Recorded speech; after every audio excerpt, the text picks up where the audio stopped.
Canal C.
Sus deberes, sus derechos, sus obligaciones y las normas. Tablero Jurídico, la exposición más completa en el marco jurídico. En Tablero Jurídico, temas de actualidad y la noticia jurídica del día. Tablero Jurídico, con la dirección del doctor Luis Ernelio Palacios. Tablero Jurídico. ¿Cansado de pelear con sus arrendatarios? ¿Desocuparon y no pagaron los servicios públicos? ¿Deterioraron el inmueble? Llámenos. Alincol le tiene la solución. Le adelantamos hasta 3 meses de arrendamiento sobre vivienda dada en administración. Asistencia Legal Integral de Colombia. Le administramos sus inmuebles, ventas, avalúos, préstamos hipotecarios. Alincol, Carrera Tercera 1240, Centro Financiero La Ermita. Teléfonos 884-3499 y 884-3990. Los invitamos para que sintonicen en el canal C el programa Tablero Jurídico de lunes a viernes de 3 a 4 de la tarde en directo, para que usted conozca cuáles son los derechos en materia laboral y de la seguridad social, el derecho a la familia, el derecho constitucional, el derecho laboral, entre otros, porque usted debe conocer cuáles son esas normas jurídicas que le regulan cada uno de sus actos. Amables televidentes, tengan ustedes muy buenas tardes. A partir de este momento y hasta las 4 estaremos acompañándolos como de costumbre aquí en este su programa Tablero Jurídico, un espacio pedagógico que le orienta en torno a lo que son sus derechos en materia laboral y de la seguridad social, del derecho civil, el comercial, el derecho de familia, el constitucional y por supuesto en estos tiempos sobre todo tan importante el derecho a la salud. Usted merece estar informado en torno a las normas que regulan su comportamiento en sociedad. Y aquí cumplimos esa misión, aunque el Estado no lo haga como debe ser, porque el artículo 41 de la Constitución Política le endilga esa responsabilidad al Estado de socializar, de adelantar una campaña pedagógica en torno al contenido de nuestra Constitución y, por qué no, de las normas que la desarrollan o que se desprenden de esta instancia superior. Bienvenidos todos y todas, 331-2265, 331-2265, nuestras líneas de participación que desde este instante las habilitamos para que usted nos llame y nos consulte sus casos. Bienvenidos pues a este programa Tablero Jurídico. Y nos vamos de entrada a hablar en torno a lo que ha sido este estado de emergencia social y por supuesto tiene mucho que ver con la pandemia del coronavirus. Esto de la declaratoria mediante el decreto 417, conforme al artículo 212, 213, 214, 215 específicamente, que le da facultades al gobierno a declarar el estado de emergencia económica y de salubridad, porque la pandemia que azota nuestro país, que ha azotado al mundo en términos generales, poco a poco se ha ido acrecentando, ha ido aumentando y son mucho más los contagiados al día de hoy. Esperemos pues que esa curva comience a descender, porque a todos nos conviene que la actividad económica se pueda restablecer, se pueda retomar ese camino económico, porque este no es un país formalizado en el aspecto de la economía. Más del 70, si no el 70%, diríamos, está en la informalidad, es decir, aquellas personas que no tienen un empleador, y al no tener un empleador que les garantice un sistema de seguridad social y menos un ingreso, esas personas viven del día a día, del rebusque, de lo que puedan hacer en el transcurso de los días, de las semanas, de los meses. Y si la economía está en cuarentena, todos van a estar ahí en sus casitas, y el Estado no tiene el músculo financiero suficiente para garantizarles a todas las personas, especialmente, repito, aquellas que carecen de un sustento diario, de un salario, para poder paliar, para poder mitigar las necesidades, sobre todo la más importante, que es la alimentación en estos tiempos. Sin la alimentación es muy difícil que la cuarentena se pueda conservar. El Estado, y no se puede negar, ha hecho esfuerzos para que llegue por lo menos una ración mínima de alimento a cada uno de los hogares. Sin embargo, algunos, como es normal, siempre quieren sacar ventaja de esta situación, aprovechándose a disparar los precios de artículos que en términos normales se consiguen en un 10, 15, 20% quizás, y en algunos casos casi un 80% menos de lo que ofrecen los contratistas que por supuesto lo hacen a través de sus amigos, que son los gobernantes. Entonces hay situaciones donde uno dice, bueno, siempre han sacado ventaja de esta situación, pero hoy, cuando es una necesidad extrema y un esfuerzo extremo el que hace el gobierno por llevarle, así sea una remesa mínima, a aquellas personas que carecen de ese sustento, no se compadece y algunas personas traten de sacar provecho personal cuando venden una caja de atún o una lata de atún, que en términos normales es de 5,000 pesos, 5,500 pesos en términos normales, pero que hoy, como sucedió en Arauca, se mete o se vende una caja de atún en 20,000 pesos. Esto no tiene presentación, no tiene presentación. O que una bolsa de leche, que en términos normales su precio es de 2,500 pesos, y que aparezcan en algunos contratos de más de 13,000 pesos una bolsa de leche. Estamos en el país del Sagrado Corazón de Jesús. Esperemos que en efecto Jesús nos proteja y que impida que estos políticos bandidos se sigan quedando con los mercados, con las remesas que el gobierno intenta, ni siquiera el gobierno, porque es el esfuerzo de todos que con solidaridad han ido o hemos ido aportando su grano de arena para que los que no tienen la opción de un alimento diario puedan a su vez tenerlos en esta difícil época de cuarentena. Vamos con televidente en línea. Buenas tardes. Buenas tardes, doctor, ¿cómo está? Muy bien, gracias, mi señora. ¿Usted cómo le ha ido?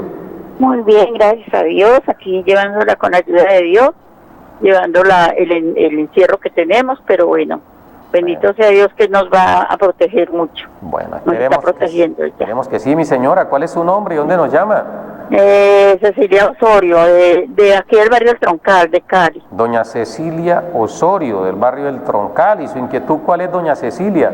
A ver, doctor, le cuento. Yo soy una mujer de 69 años, soy enfermera de profesión y trabajé con una familia a quien yo ya no trabajaba en institución, sino en casas cuidando pacientes en alto riesgo. Y trabajé con una familia 6 años, a mi cuidado, un paciente delicado, lo tuve 6 años, falleció ese paciente, yo me fui a trabajar con otra familia. Luego la señora que enviudó de este paciente se enfermó y el hijo me llamó para que la atendiera. Allá estuve atendiéndola 2 años. Durante el transcurso de esos 2 años, en el último año, yo tuve varios accidentes laborales de mis rodillas, porque la señora era una paciente muy pesada y bueno, por evitarle accidentes a ella, yo siempre uno siempre recurre como a esos recursos de que le pone la pierna para que se siente mejor y no se caiga. Pero la última vez que tuve un accidente fue muy grave, me disloqué la rodilla y bueno, yo ya no tenía prestaciones de ninguna clase por confianza con el contrato con el señor, con el hijo de la señora, y tuve contrato verbal. Él nunca me respondió por nada, yo no me llegué a enfermar pues de incapacidades ni nada, solamente ahora. Él nunca me respondió por nada, pero después cuando ya tuve este inconveniente, ahora hace un año, pues ya a la madrugada, y yo le dije a él, hoy no puedo, ya no soy capaz más, ya yo no puedo. Entonces me dijo, andate para tu casa y me avisas. Yo me fui al médico porque yo soy beneficiaria de mi esposo, y me fui al médico, el médico dijo, imposible, usted ya no puede seguir laborando por ahora, hay que operarla, hay que hacerle reemplazo de rodilla, fue un accidente feo, tal cosa.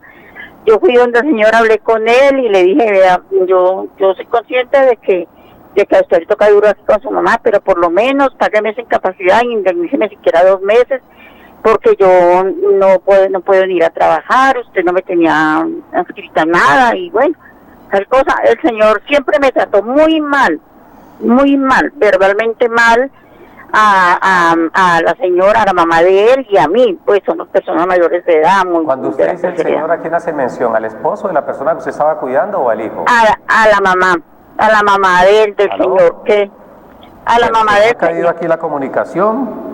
¿Aló? Creemos que, a ver qué ha pasado, creo que se nos ha caído la comunicación. Bueno, sí señora, cuéntenos allí que es que... a la mamá del señor de quien estoy hablando, que él ya se hizo cargo como, es decir, mi empleador.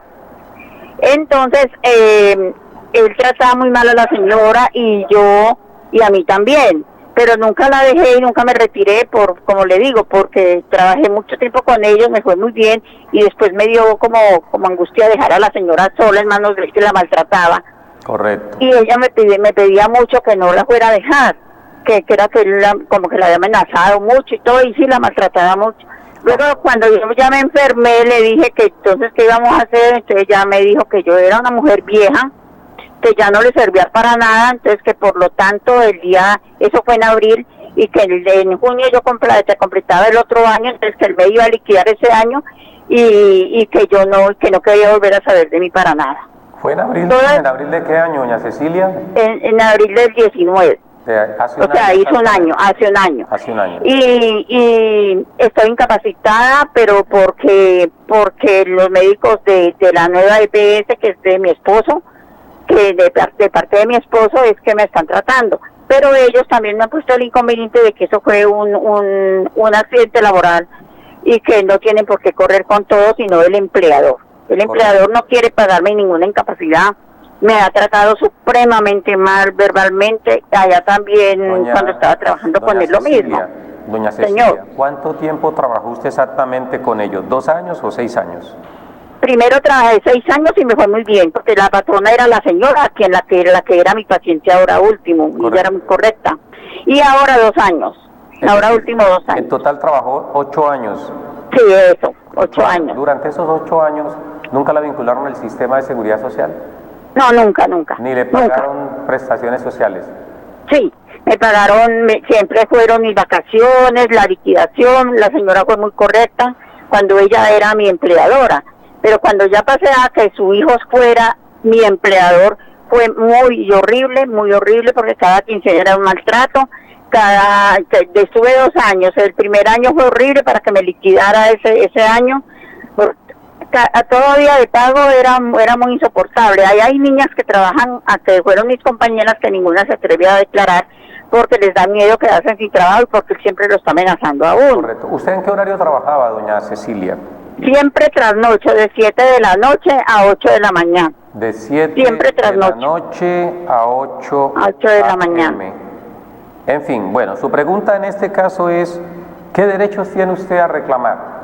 De liquidación no, porque él me liquidó y me despidió, Correcto. estando incapacitada. Entonces el médico me había dado las limitaciones de trabajo, o sea, no podía manejar una paciente con 110 kilos con las condiciones en que yo estaba en ese momento.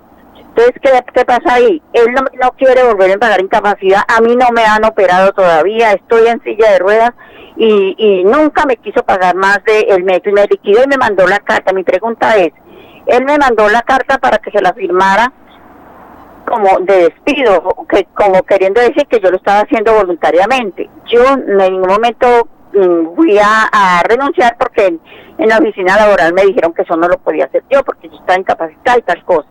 Y yo no le firmé la carta. Yo tengo la carta aquí, pero nunca la firmé. Correcto. Y mi pregunta es esa. Yo llevo un año incapacitada, no me han operado y él no tiene obligaciones de pagarme esas incapacidades, aunque son limitaciones que tengo que el médico me ha dado, porque ellos dicen que no tienen por qué darme la incapacidad porque yo no soy afiliada. ¿Cuánto tiempo lleva incapacitada usted, doña Cecilia?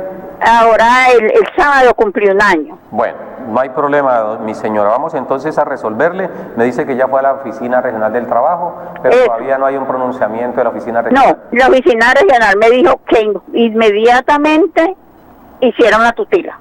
Que me dijo, ya, váyase ya inmediatamente y póngale una tutela al señor porque tiene que pagarle hasta el último centavo. No, la tutela, entonces yo fui a colocar la tutela y me dijeron que no se podía hasta que no tuviera las incapacidades que el médico me tenía que dar. Pero los médicos dicen que cuál incapacidad, si es que yo no soy afiliada, bueno, yo solamente soy. Vamos a resolverle, doña Cecilia Osorio. Creo que ha habido suficiente ilustración en torno a su caso, lamentable, pero últimamente quiero preguntarle a usted, ¿la señora o el hijo tiene algún bien? Ellos son unas personas de dinero, sí, el señor que se murió les dejó a ellos una buena, ellos siempre han tenido muy buena posición, son una familia muy conocida de aquí de Cali. Bueno, perfecto. Muy conocida. No sí. hay problema, mi señora. Entonces vamos a darle respuesta a usted porque tenemos otras personas pendientes de comunicarse con nosotros. Claro que sí, Entonces, muchas gracias. Vamos a usted, doña Cecilia Osorio. Lo importante no es tan solo la orientación que aquí les damos, lo importante también es de que con esa orientación ustedes pongan en práctica lo que aquí les indicamos. En efecto, no cabe duda, hay un contrato de trabajo entre usted y la señora, el cual inicialmente presumimos duró 6 años, después 2 años más, y ha sido terminado de manera injusta. Y si es terminado de manera injusta, debemos remitirnos al artículo 64 del Código Sustantivo del Trabajo. Sobre el contrato, sería importante que usted conserve la carta que le envió esa persona, indicando de que es usted la que está renunciando. En esta circunstancia, no tiene caso de que usted renuncie o que sean ellos quienes le despidan. De igual forma, se está configurando un despido injusto o un autodespido que desde el punto de vista jurídico tienen las mismas implicaciones y ya vamos a explicarle el porqué. Digamos que el artículo 22 del Código Sustantivo Laboral, artículo 22, Código Sustantivo del Trabajo, establece o define lo que es el contrato de trabajo e indica que es aquel por medio del cual una persona natural se obliga a prestar un servicio a otra persona natural o jurídica y recibiendo como contraprestación un salario. Esta relación se da siempre bajo la continua subordinación del trabajador frente al empleador. Esto es para disipar cualquier duda si mañana ellos van a negar que existió una relación laboral. No obstante, Si usted tiene copia de esa liquidación de prestaciones sociales que le hicieron en algunos momentos, consérvela, porque esa es una prueba fehaciente de que existió la relación laboral. De lo contrario, va a ser necesario que usted consiga algunos testigos que puedan declarar ante un eventual proceso. Y comenzamos entonces diciéndole que el artículo 23 establece cuáles son los elementos del contrato de trabajo. Y no son ninguno distinto a que debe haber una actividad, por supuesto que era lo que usted realizaba, atendiendo o cuidando de manera personal a esa señora. Eso es lo que se denomina actividad. Esa es la actividad o labor para la cual la contrataron.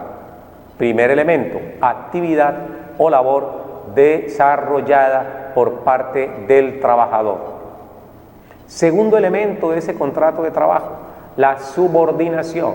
La subordinación es la facultad que tiene el empleador, en este caso la señora o sus hijos, de darle órdenes a usted.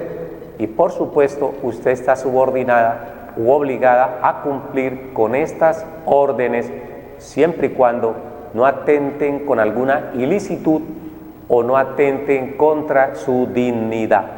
Así lo establece pues no solamente el Código Sustantivo, sino que también lo establece la Constitución Política en sus artículos 25, donde se define el trabajo, ojo, se define el trabajo como una obligación social, como un derecho y una obligación social, y que gozará en todas sus manifestaciones de la especial protección del Estado. Artículo 25, Constitución Política. Pero el Código Sustantivo que estamos haciendo análisis, artículo 23, habla de los tres elementos. Esta explicación no es solamente para doña Cecilia Osorio, sino que es también para todas las personas que en algún momento dicen es que no firmé contrato de trabajo y como no firmé contrato no existen pruebas. No, para eso están las pruebas debidamente definidas en el Código General del Proceso. Allí el testimonio es una de esas pruebas. Entonces tenemos dos elementos: subordinación, deber del trabajador de obedecer las órdenes del empleador. Labor o actividad es lo que debe hacer ese trabajador. Y el tercer elemento es la remuneración o salario, que bajo ninguna circunstancia puede estar por debajo del salario mínimo legal mensual vigente. Tenemos entonces los elementos del contrato de trabajo y adicionalmente, después de ese salario, como usted trabajaba en horas de la noche, recordemos que la norma establece un recargo nocturno del 35%, es decir, que si siempre su labor fue en el horario nocturno, entonces hay que hacer un recargo del 35% sobre el valor a devengar. Usted no nos dijo cuánto devengaba, pero partamos de la base que usted devengara 1.000.000 de pesos mensuales.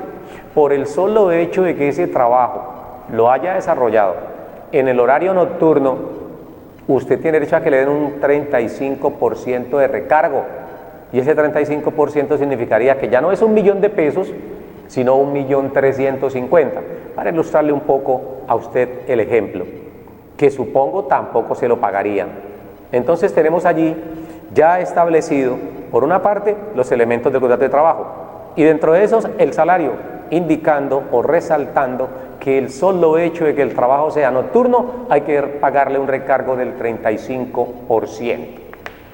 Además del salario, como usted no era interna, debieron reconocerle el auxilio de transporte.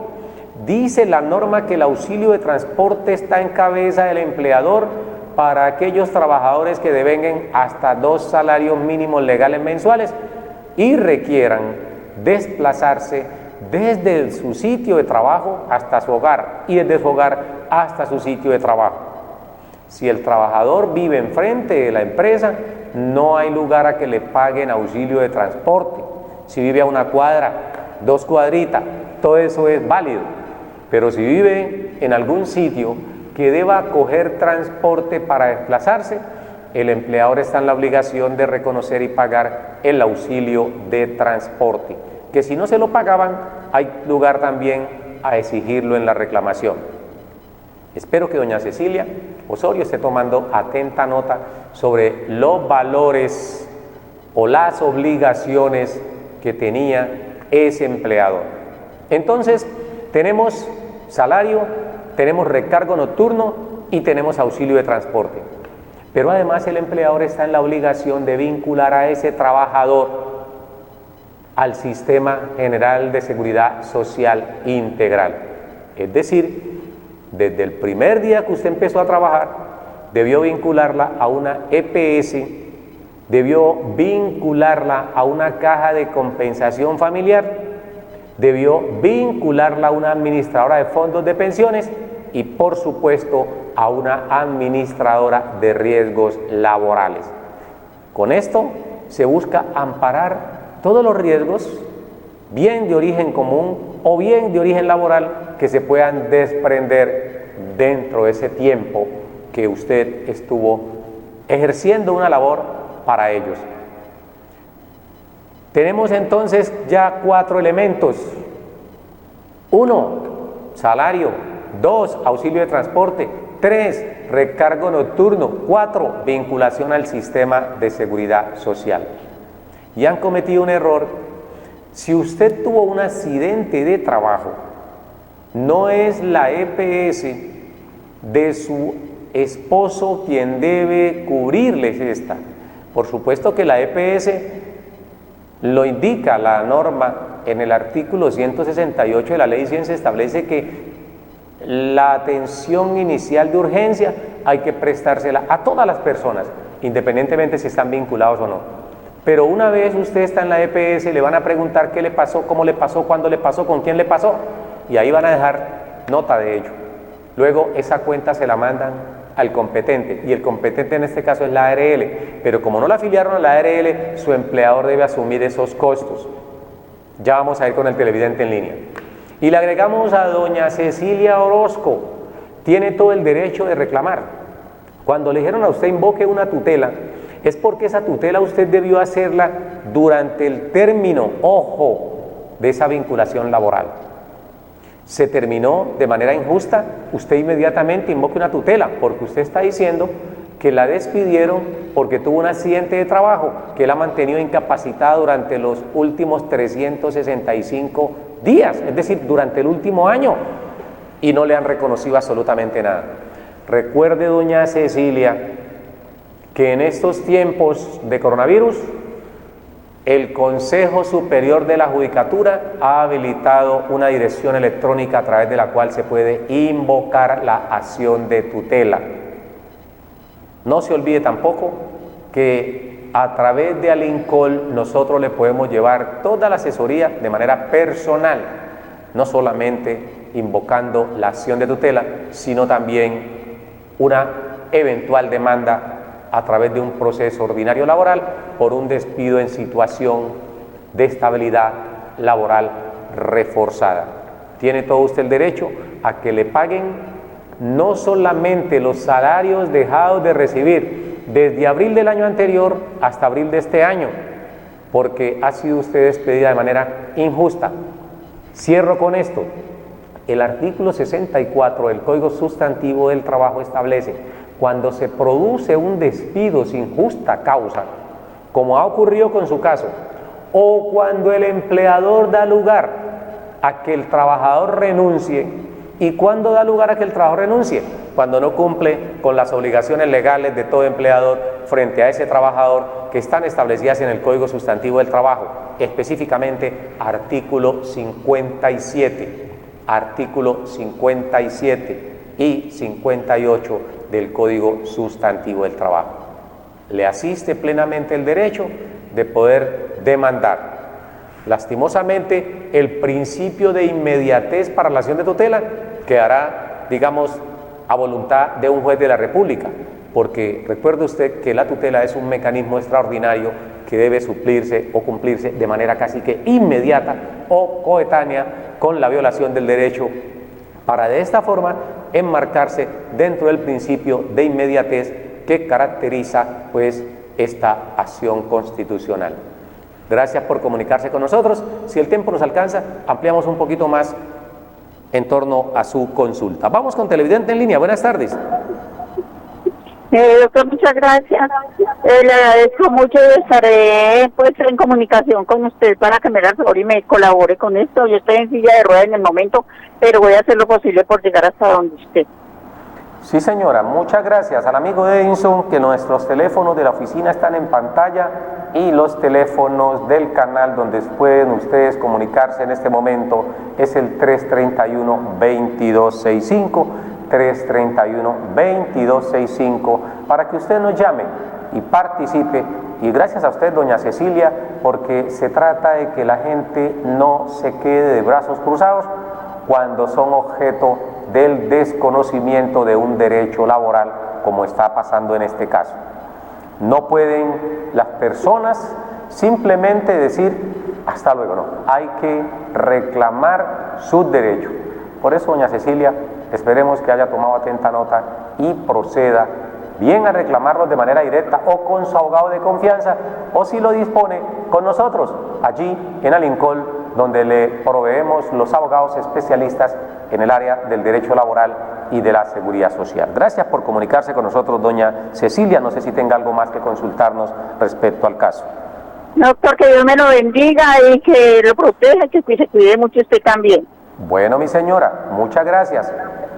Le agradezco sus bendiciones y desde ya le digo pues amén a las mismas, porque estamos en una sociedad donde uno difícilmente puede decir la verdad sin que vaya a ser objeto de algún tipo de represalias por las personas que eventualmente tengan que cumplir, porque en este país a veces cuando se dice la verdad es un problema de grandes magnitudes. Pero aquí estamos precisamente indicándole desde el punto de vista jurídico el derecho que le asiste a doña Cecilia Osorio. No interesa que sea la familia de A o B, con más razón deben dar el ejemplo, porque si son connotadas familias de la ciudad, deben saber los derechos que le asisten a un trabajador y por supuesto su protección, y no dar un mal ejemplo desconociéndolo. Esto es para que los jueces de la República lo conozcan, lo ventilen y de esa forma entrar a reclamar lo que a usted le corresponde. Gracias por comunicarse con nosotros, doña Cecilia. Recordemos a todos que estamos en Tablero Jurídico, su espacio pedagógico que le orienta en torno a lo que son sus derechos. En el día de ayer habíamos propuesto hablar acerca del régimen de transición y sus implicaciones. Las preguntas que nos hicieron impidieron un poco que pudiéramos llegar hasta esa instancia, pero vamos a tocarlo hoy hasta donde el tiempo nos permita, porque dijimos también que lo más seguro es que este gobierno, antes de irse, proyecte, ponga a consideración del Congreso la famosa reforma pensional. Esa reforma pensional que esperemos no sea tan nociva, no sea tan tóxica como otras reformas que han tenido como objeto menguar los ingresos de los futuros pensionados en Colombia. Vamos a hablar entonces con un televidente en línea. Buenas tardes. Sí, buenas tardes, doctor. Le hablo de Jamundí Darío Urrea. Don Darío doctor, Urrea, cuénteme, don Darío. Sí, haga un grande favor, a ver si usted me puede guiar. Lo que pasa es que nosotros hicimos el trámite de la pensión familiar con la señora. Ella tiene 900 semanas, yo tengo 650. O sea que tenemos más de 1500 semanas acumuladas. Ella tiene 58, yo tengo los 62 cumplidos. Hicimos el trámite de la pensión familiar y nos la negaron. Sí, señor. Que porque a los 45 años yo tenía que tener sumados 250 semanas. El 25% de la semana necesaria, sí, señor. Sí, entonces por eso, de resto nosotros tenemos todo, tenemos estrato 2, nivel 1, puntaje de CISBEN menos de 30. Así, doctor, ¿se pudiera hacer algo ahí? ¿Su edad son 62 años? Sí. ¿Usted cotizó con quién? ¿Con el Fondo de Solidaridad Pensional? Sí, yo coticé 2 años por aparte y el resto todo subsidiado. Correcto, es decir, usted ya le dieron los 15 años del régimen subsidiado. Sí, a ambos. Ella trabajó 5 años con una empresa de confecciones y el resto fue subsidiado. Correcto, también entró con el subsidio del Estado a través del Fondo de Solidaridad Pensional. 68 años, 58 años tiene su esposa, Sí, doctor. usted, perfecto. Y tienen en total 1.550 semanas. Sí, doctor. Bueno, la pregunta es si es cierto que para poder acceder a esa pensión le están exigiendo haber cotizado antes de los 45 años 250 semanas. Esa es la pregunta. Sí. Bueno. Ella tiene 480, o sea que ella tiene lo que yo necesito, ella lo sumó de más, pero ellos no tomaron eso en cuenta. Perfecto. Vamos entonces, don Darío Urrea, a hablarle de este tema de la pensión familiar. ¿Puede colgar la línea? Gracias, doctor. A usted, don Darío Urrea. Gracias por comunicarse con nosotros. Es un tema, como todas las preguntas que nos hacen aquí, interesante y es exclusiva en torno a lo que es la pensión familiar. Digamos que la pensión familiar es una de las últimas modalidades o las más recientes modalidades de obtener una pensión en Colombia.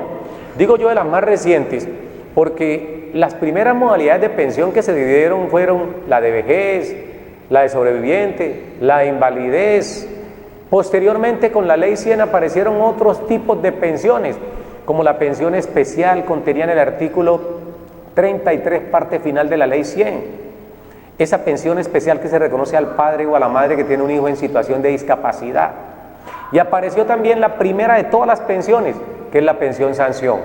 Y digo la primera de todas porque en el pasado, antes del año 1967, antes del 1 de enero de 1967, la pensión estaba en cabeza del empleador y eso se conocía como pensión sanción porque era quien debía reconocerle y pagarle al trabajador la pensión una vez hubiese cumplido con el tiempo de trabajo y con la edad requerida para ese entonces.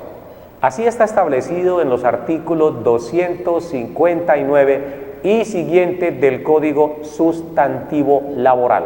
Artículo 259 y siguientes del Código Sustantivo Laboral. Sin embargo, a partir del 1 de enero del año 1967, esta responsabilidad de reconocimiento de las pensiones en cualquiera de sus modalidades para esa época se trasladó a la administradora de fondos de pensiones del Seguro Social, que empezó a operar precisamente el 1 de enero del año 1967. Sin embargo, la pensión familiar que nos consulta el amigo Darío Urrea desde Jamundí es una pensión relativamente nueva. Se incorporó en el artículo 151 de la Ley 100, artículo 151 de la Ley 100. Este artículo, que inicialmente no hablaba de pensión familiar, pero al desarrollarse se le agregaron unos literales, el A, el B, el C, hasta el F, y se desarrolló a través de la Ley 1580 del año 2012, Ley 1580 del 2012, con la cual se entró pues a incorporar la figura de la pensión familiar. Artículo 151 de la Ley 100, desarrollado por la Ley 1580 de octubre del año 2015. ¿Qué pasó entonces en ese aspecto? 2012. ¿Qué pasó en ese entonces? Pues bien, simplemente se le dijo a las personas que fuesen pareja, no importa si son dos mujeres, no importa si son dos hombres, todos tienen derecho a reclamar una pensión familiar. ¿Y qué es la pensión familiar? La suma de los tiempos cotizados, en este caso las semanas cotizadas entre esa pareja, para que puedan tener derecho a este reconocimiento. Lo que causa sorpresa son los requisitos, porque no solamente se exigen una estratificación baja, es decir, un nivel del CISBEN bajo para poder acceder a este tipo de pensión, sino que dentro de su reglamentación se estableció que las personas deben haber aportado antes de cumplir los 45 años un 25% de las semanas necesarias para poder obtener esa pensión, es decir, a los 45 años haber cotizado este tipo de pensión. Lamentamos mucho por el amigo Darío Urrea, porque para nosotros, desde el punto de vista lógico, no tiene ninguna razón de ser, porque la pensión familiar no es una dádiva, no es un regalo del fondo de pensiones, llámese del régimen de prima media o llámese en el régimen de ahorro individual con solidaridad, porque en ambos casos la pensión familiar tiene efecto jurídico, es decir, se puede reclamar tanto en el régimen de prima media como en el régimen de ahorro individual con solidaridad, en cualquiera de esos dos lados.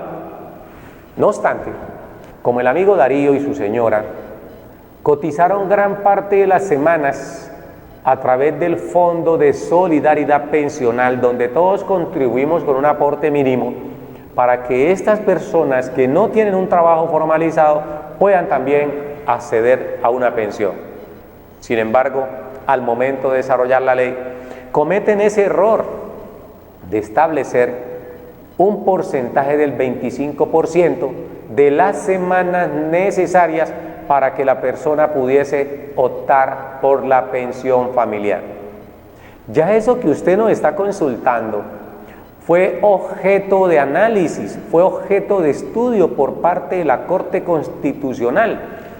Y lo que más me sorprende es que la misma Corte Constitucional haya declarado la exequibilidad o constitucionalidad de ese artículo que establece que debe haber cotizado el 25% de las semanas antes de haber cumplido los 45 años. Allí hay un craso error porque se está mirando como si fuese una dádiva. La pensión familiar debe reconocerse, no interesa cuándo cotizaron las semanas, porque simplemente se están sumando los tiempos y los tiempos están superando el mínimo de semanas que exige el artículo 33 para optar por una pensión de esta naturaleza, y es precisamente las 1.300 de que habla ese artículo 33 en el régimen de prima media. No sabemos hasta qué punto podamos establecer un traslado al RAIS para que pueda ustedes optar por la pensión en este régimen, porque allí son 1.150 semanas que se exigen y ya entraríamos a revisar la historia laboral para ver en qué momento en concreto cotizaron ustedes esas semanas y buscar alguna luz para que ustedes puedan optar por esa pensión. Al fin y al cabo, el derecho en Colombia y en casi en todas las partes del mundo, pero más aquí, es un área en construcción permanente. Y cuando digo un área en construcción permanente es de que muchas cosas que ayer no se podían a través de la jurisprudencia, hoy sí se pueden. Entonces, invocar una acción constitucional contra esas entidades e incluso entrar a que llegue hasta la misma Corte Constitucional, porque los tiempos cambian. No veo razones, don Darío Urrea y su esposa, para que a ustedes le nieguen la pensión si ya entre los dos suman más de 1.550 semanas y lo mínimo que se exige es 1.300 semanas entre el cónyuge o entre los cónyuges, compañeros o compañeras permanentes. Entonces, es cierto que esta ley 1580 de 2012 establece o exige que el 25% de estas semanas sean cotizadas, pero para mí ese artículo reviste mucho de inconstitucional, porque ahí están privándole a dos personas que ya están dentro de la edad de adultos mayores de un derecho que es sustancial. Por eso, como dice el refrán, si le va a dar, no le oculte, entréguele de una vez. No se ponga a estar amagando como que le va a entregar, y eso es lo que hace la ley. Finge ayudar, pero realmente no ayuda. Una norma que se desarrolla con el propósito de ampliar, de universalizar el derecho a la seguridad social en materia de pensiones, no puede poner un obstáculo indicando que el 25% de las semanas deben ser cotizadas antes de que la persona cumpla los 45 años.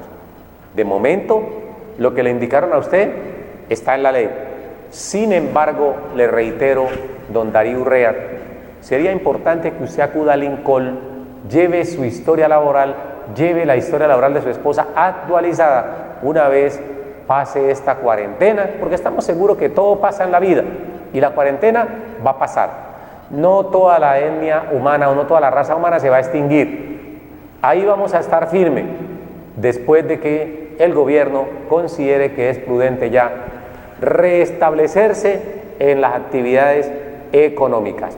Don Darío y señora, gracias por comunicarse con nosotros. Esperemos que esta orientación haya sido de ayuda, y la única luz que les digo es de que es factible buscar un acervo jurisprudencial para pegarse uno de allí y que se pueda optar por reconocer esas semanas antes de los 45 años. Hay que revisar la historia laboral y saber cuántas semanas pudieron quedarse al margen, y ahí le vamos a indicar. Muchas gracias por comunicarse con nosotros.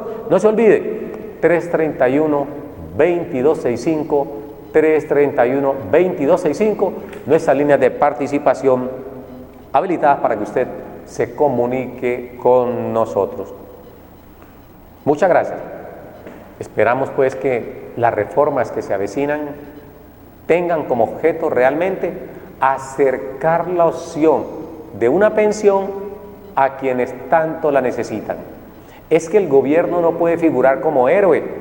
Recuerden, ni el señor Duque, ni el señor Santos, ni el señor Uribe o el señor Pastrana, ninguno de estos últimos presidentes que les tocó la ley 100, pueden entrar a pensar que es que ellos son los mesías, que vinieron a salvar el pueblo. No.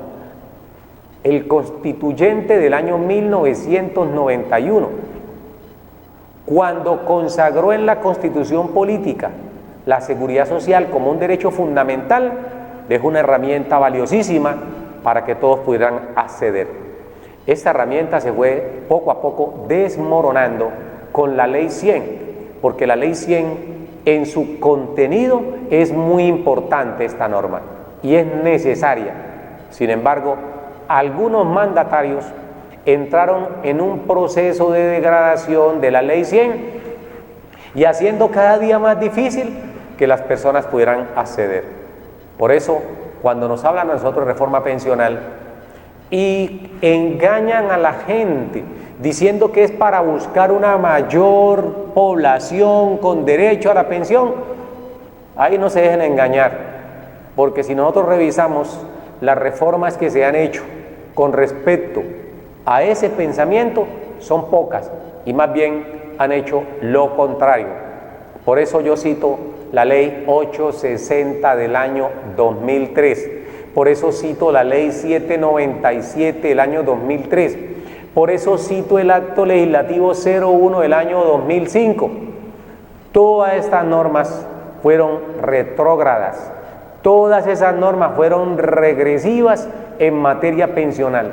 Ninguna de las que citamos tuvo como propósito ampliar la cobertura para que más personas se pudieran pensionar. Antes, por el contrario, entraron fue a cercenar, a mermar, a menguar la opción de que muchas personas tuvieran un mejor ingreso, porque estas normas acabaron con gran parte de los ingresos de muchos pensionados y de los futuros pensionados. Pues bien, nos dicen por el interno que el tiempo se nos acabó, pero Tablero Jurídico continúa, Dios mediante, el día de mañana cuando estemos aquí en punto de las 3 de la tarde. Ojalá vamos a dedicar el programa a hablar un tema que hemos prometido pero que no ha sido posible desarrollarlo en debida forma. Gracias a todos por comunicarse con nosotros. Les deseamos una muy feliz tarde. Un fuerte abrazo y un Dios los bendiga. Quédense en la casa. El coronavirus no se le puede dar papaya. Hay que quedarse en casita compartiendo en familia. Muchas gracias. Bendiciones a todos. Sus deberes, sus derechos, sus obligaciones y las normas. Tablero Jurídico, la exposición más completa en el marco jurídico. En Tablero Jurídico, temas de actualidad y la noticia jurídica del día. Tablero Jurídico, con la dirección del doctor Luis Ernelio Palacios. Tablero Jurídico.